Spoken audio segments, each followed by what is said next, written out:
maganda itong siguro this is something we need to clear kay Brother Joel, si Joel Abing. Okay, sabi niya kahit ano ang gagawin bali sa paliwanag ninyo tungkol sa Sabat.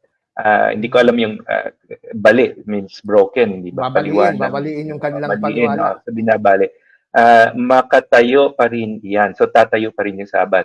Nananatili pa rin yan. Saan mababasa na hindi na required ang Sabat? Okay. So ito na, I just learned this recently, yung tanong na yan sa dulo. Saan mababasang hindi na required ang Sabat? Wow. So, ibig sabihin nun, sa New Testament, wala namang sinasabing hindi na required. Tama. Pero wala nang sinasabing required. Ang sabi lang ni Pablo, ang bawat isa ay mag-isip sa kanyang sarili. Ang bawat isa ay magpasya.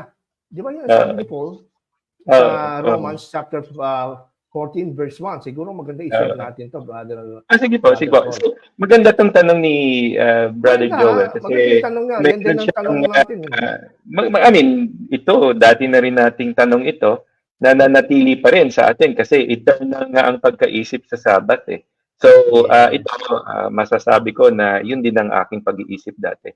Pero sa inyong paliwanag at yun nga sa mga ating iba pang pag-aaral na mamaya talakayin natin kung may time pa yung New Covenant and Old Covenant, makikita natin doon. Hindi ko mo sa New Testament sinasabi, walang na mababasang hindi na required, hindi rin masasabing ni-require pa rin. Kasi kung titignan natin ang mga turo ni Jesus at saka ng mga apostles, meron bang naka-require na sinabing, kasi meron bawal pumatay, bawal mga lunya, bawal maraming bawal, pero hindi nabanggit yung Sabat. Yung mga hentil, ang pagkaintindi ko, wala namang practice ang Gentile, katulad nung supporting verse niyo kanina na ang mga Gentiles never practiced the Sabbath, hindi ba? Kasi mamaya i-connect natin dun sa New Covenant at saka Old Covenant. Kasi yun din ang namulat ang mata ko doon. Brother Toto, yung Bible verse, no? Na tanong ni Brother Joel Bing, no? Sabi niya, hindi man nire-required. Ito, sana ma-analyze mo. 14.5 ng Roma. Something that Christians should observe the Jewish holidays. Of course, kasama Sabat yan. As special days to worship God. But others says it is wrong and foolish to go all that trouble. For everyday alike belongs to God. Yun ang istag natin. Everyday alike belongs to God. Sabi ni Paul, on questions of this kind, everyone must decide for himself. So, akong pagkakaintindi ko dito, sa isang basa, kahit naman siguro, ang nagtatalo dito yung mga Christian na gusto mag-observe ng Jewish holiday like Sabbath to worship God. Pero sabi ng mga ibang Christian, hindi na kailangan ng Sabbath. Sabi kasi nila, kasi every day belongs to God. Holy day ang lahat ng, as long as you can worship God every day. Right. Sabi ni Paul, on this question, sa tanong na ito, everyone must decide for himself. Ngayon, kung may Sabat pa na requirement sa New Testament, pagkakataon nito ni Paul para sabihin niya, hayaan natin ang Diyos ang mag-decide. Basa, Exodus chapter 20 verse 8 and 9. Remember the people. Malayo na yun. Malayo na. Hindi. Pero sabi ni Paul, and I believe si Paul inspired by the Holy Spirit, kung sabihin niya ito. Dahil kay si Ellen White, hindi na sinasabi nagkamali si Paul dito. On question of this kind, tungkol saan? Sa Sabat, may isang araw pa na dapat ipangilin, dapat about isa, mag-decide sa kanyang sarili. Anong pinagkaiba niya sa Old Testament? Sa Old Testament, di ka pwede mag-decide sa sarili mo kung anong para sa iyo ang pagsamba sa Diyos at Holy Day.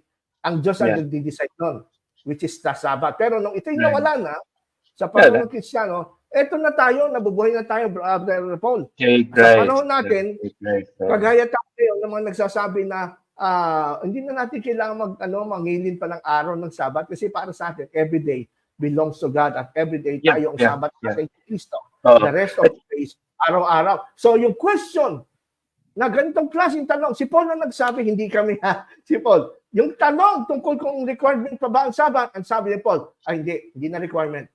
Pwede na mag-decide sa inyo. Kaya nga sabi natin kanina, kung feel mo at mag-decide ka sa sarili mo, personal, na gusto mo pa mag-Sabat, go ahead.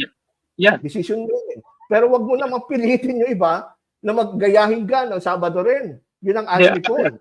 Actually, sa akin, it's no longer a day. It's the person, si Jesus Christ. Amen. Like for example, itong week na ito, I only work for ilang days kasi 2 days yung holiday, tapos Saturday, Sunday. So 4 days, wala akong ginagawa. So anong ginagawa ko? Like what I do every day, I open with worshiping and Amen. praising God. Pero wala akong work today, so I just stay at home. And then, yun nga, I study my Bible. So, I had 4 Sabbaths.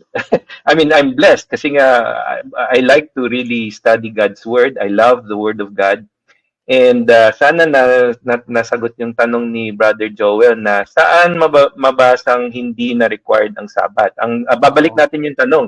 Saan naman sinabi sa New Testament na required?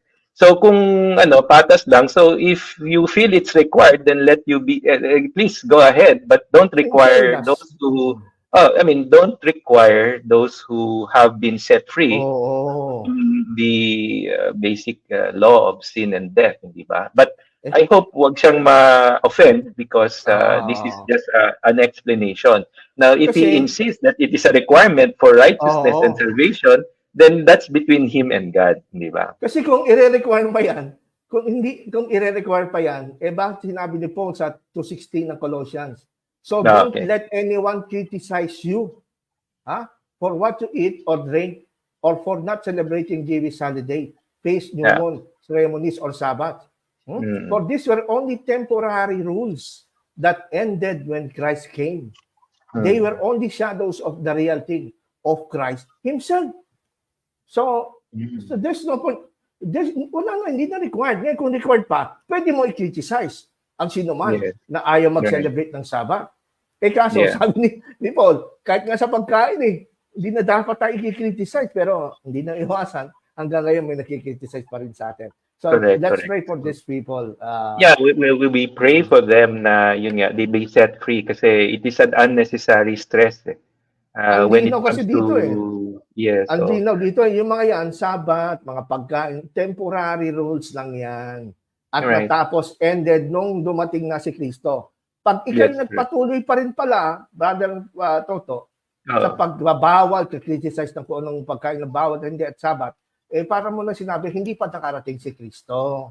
Yun nga. Yun yung pagkaintindi ko rin na hindi pa tapos yung yung trabaho ni Kristo. But again, I understand mga Seventh-day Adventist friends natin because of the worldview of the great controversy na hindi pa tapos talaga ang gawain ni Kristo. Kasi hindi ba part of the worldview, which is probably our future topic, is the SDA is still being investigated. Yun yung struggle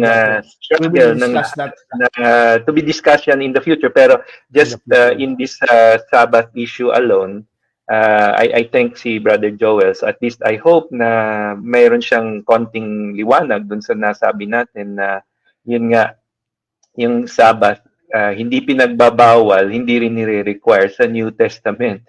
You can keep it if you want, pero optional optional. Well, yun nga, it could be any day if you want. Wala naman sinabing, ngayon, yung 7th day, that's another story. If you go back to Genesis, hindi ba?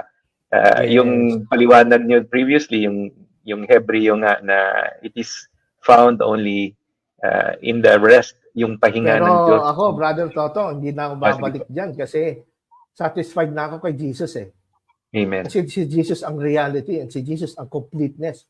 Sabi nga sa Colossians 2:11, we are complete now in Jesus. Ba't babalik ka pa doon sa shadow?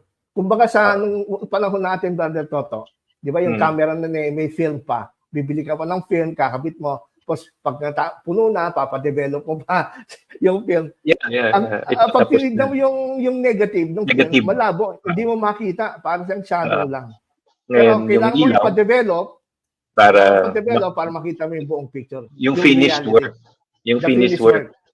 Yun ang the best na illustration natin dyan kasi kumbaga ngayon si Kristo na tayo siya na nag-complete ng kaligtasan. Ba't ka babalik dun sa shadow? Kumbaga sa illustrate ko tungkol sa camera, ba't ka babalik dun sa napakalabong tingin mo sa negative ng film?